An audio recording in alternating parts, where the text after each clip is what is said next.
je suis Charlotte, je suis en fin de cursus de réflexologie et de naturopathie et j'ai à cœur de vous partager mes expériences et mes aventures dans ce domaine. Aujourd'hui, j'ai envie de lancer en fait une nouvelle série euh, sur la perte de poids. Tout d'abord, cette série s'est tirée de ma propre expérience puisque j'ai déjà entamé ce processus de nombreuses fois, je dirais. J'ai essayé plein de régimes différents tout au long de ma vie. Et du coup, j'ai envie de vous faire bénéficier de mon expérience pour peut-être gagner quelques années et puis réussir à vous épanouir dans votre vie et puis dans votre corps. Euh, Aujourd'hui, j'aimerais perdre un petit peu de poids, j'aimerais retrouver la silhouette que j'avais il y a, je dirais, 2 ans maintenant. Euh, le Covid étant passé par là et a laissé quelques séquelles. Voilà, donc j'aimerais bien retrouver cette silhouette que j'avais et qui me plaisait bien. Mais franchement, j'ai vraiment des difficultés. Donc finalement, comme on dit, c'est toujours les cordonniers les plus mal chaussés. Même si j'ai plein de conseils à appliquer et que je sais comment m'y prendre, aujourd'hui, je suis moi-même confrontée à quelques difficultés. Donc je me disais que ça pouvait être sympa de partager à ce sujet, de vous expliquer ce que je peux mettre en place moi-même dans mon quotidien et ce que vous pouvez peut-être vous-même appliquer dans votre quotidien. Et en même temps, le fait de m'ouvrir et de partager à ce sujet-là m'aidera peut-être à évoluer, à avancer et à atteindre mon objectif. Tout d'abord, je voulais parler un petit peu des limites du body positivisme dans cette vidéo, puisqu'on en entend beaucoup parler. Et forcément, c'est quelque chose de génial que je trouve fantastique d'avoir une relation saine en fait avec son corps, avec son image, et de ne pas se focaliser sur l'image des autres, sur le fait de se comparer avec d'autres personnes, avec les magazines, avec des people, etc., des Instagrammeuses. Aujourd'hui, c'est vrai que la société est très très tournée vers l'image. Bon, ça fait quand même déjà plusieurs années, mais avec les filtres sur Instagram, avec voilà, des nouvelles personnes qui finalement semblent être des personnes lambda, donc toutes ces influenceuses et tout, qui sont méga gaulées et qui nous vendent des produits de rêve, c'est difficile finalement d'être aussi dans ce cheminement d'acceptation. Donc voilà, moi bien sûr je vous encourage à accepter votre corps, à accepter votre image, à accepter vos défauts, puisque de toute façon on est toutes différentes et vous ne pourrez probablement pas changer totalement votre silhouette pour avoir celle d'une autre. Bref. Donc voilà, première chose à ce sujet, je vous invite en fait à définir vos propres objectifs. C'est-à-dire que moi par exemple, mon objectif personnel, ça vient de mon vécu, ça vient la connaissance que j'ai de mon corps, et ça vient aussi de ce que j'ai pu ressentir à ces moments-là, de comment voilà, je me sentais dans mon corps et pourquoi j'ai envie aujourd'hui d'atteindre cet objectif. Ça doit être vraiment un objectif personnel puisque de toute façon, admettons que vous faites, je sais pas, 70 kilos, vous pourrez probablement pas en faire 50 parce que votre corps déjà à un moment va essayer de récupérer ses kilos et pour ça franchement il est vraiment pas cool, mais c'est un automatisme, c'est vraiment comme un système de défense. Donc voilà, quand on perd énormément de poids, c'est pour ça aussi l'effet yo-yo quand on fait souvent des régimes, etc. Par ailleurs, je voulais simplement dire dans cette petite série de vidéos, en fait, je ne vais pas du tout parler d'obésité, puisque là, on serait vraiment sur une maladie multifactorielle qui nécessite d'être entourée, pas non plus de troubles du comportement alimentaire, puisque ben voilà, en fait, je pense que c'est un accompagnement personnalisé qu'il faudrait et pas des vidéos YouTube. En fait, il faut vraiment aller un petit peu plus loin et creuser davantage, puisque souvent il y a un aspect émotionnel qui est très important. Donc voilà. Donc vraiment, en gros, c'est simplement vous accompagner et m'accompagner moi-même dans un objectif de perte de poids, je dirais plutôt facile, surtout accessible. C'est pour ça que je vous incite donc à trouver votre propre objectif et surtout à être à l'écoute de votre corps. C'est-à-dire le body positivisme, ok, mais par contre, si vous avez des douleurs, si vous sentez que votre souffle est court quand vous montez les escaliers, si vous avez du mal à faire des mouvements parce que vous êtes gêné par votre poids, si vous avez du mal à vous habiller parce que en fait vous vous sentez toujours serré dans tout, si voilà vous sentez que vos cuisses peuvent frotter par exemple, enfin voilà il y a plein de choses, plein de signaux que votre corps va vous envoyer pour vous dire qu'il y a quelque chose qui ne va pas. Et ça, il faut vraiment les écouter. C'est-à-dire qu'on ne peut pas juste dire ouais, bon, bah, j'ai des bourrelets, et c'est normal, et c'est cool, et je m'assume comme je suis. Oui, mais par contre, il est très, très, très important, voire même primordial, d'avoir un corps en bonne santé. Un corps en bonne santé, pourquoi? Ben, simplement pour vous accompagner en fait dans les challenges de tous les jours, pour vous inviter à être plus actif, puisqu'en fait, l'être humain est censé être un animal actif. On n'est pas du tout fait pour être sédentaire derrière un bureau, donc aujourd'hui, retourner un peu à l'essence de l'être humain, je trouve que c'est quand même quelque chose d'important pour vraiment exploiter les capacités de notre corps et du coup tirer aussi les bénéfices qu'on peut avoir.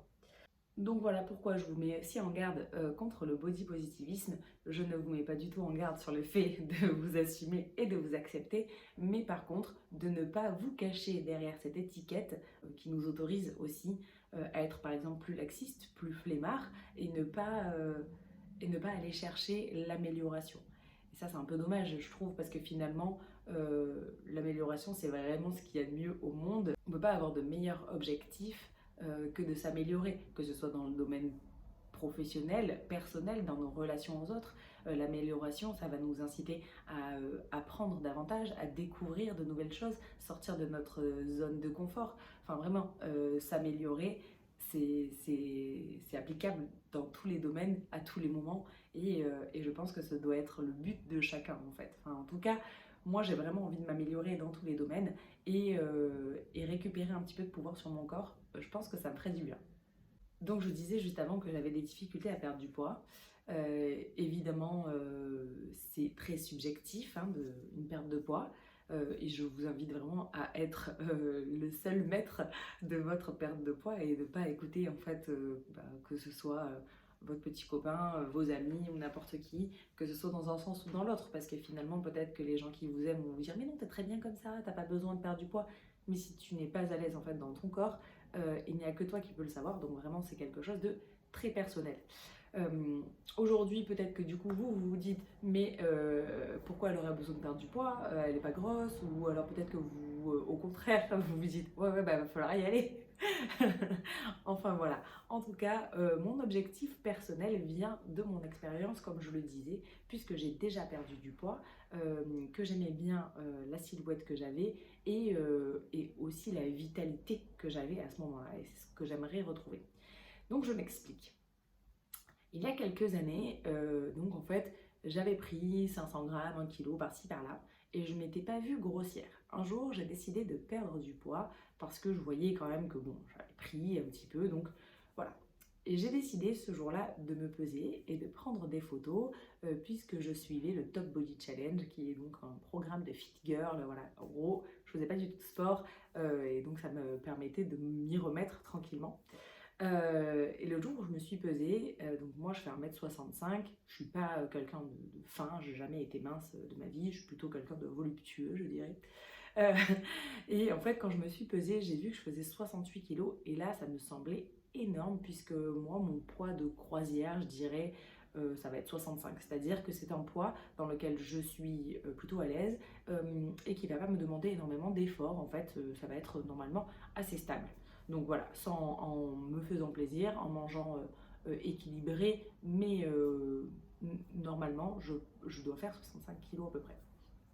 Voilà, donc vous me direz, ça fait que 3 kilos de plus, mais sauf que finalement, je partais quand même de 60, 61, 62 kilos, et au fur et à mesure des années, je suis arrivée jusqu'à 68. Donc quand j'ai réalisé ça, ça m'a fait un petit peu mal, et surtout ce qui m'a fait mal, c'était les photos, puisque je me rendais pas compte en fait dans mon miroir que mon corps était très mou, que la forme de mes fesses, c'était une catastrophe, j'avais quand même de la cellulite, ma peau était pas très belle, etc.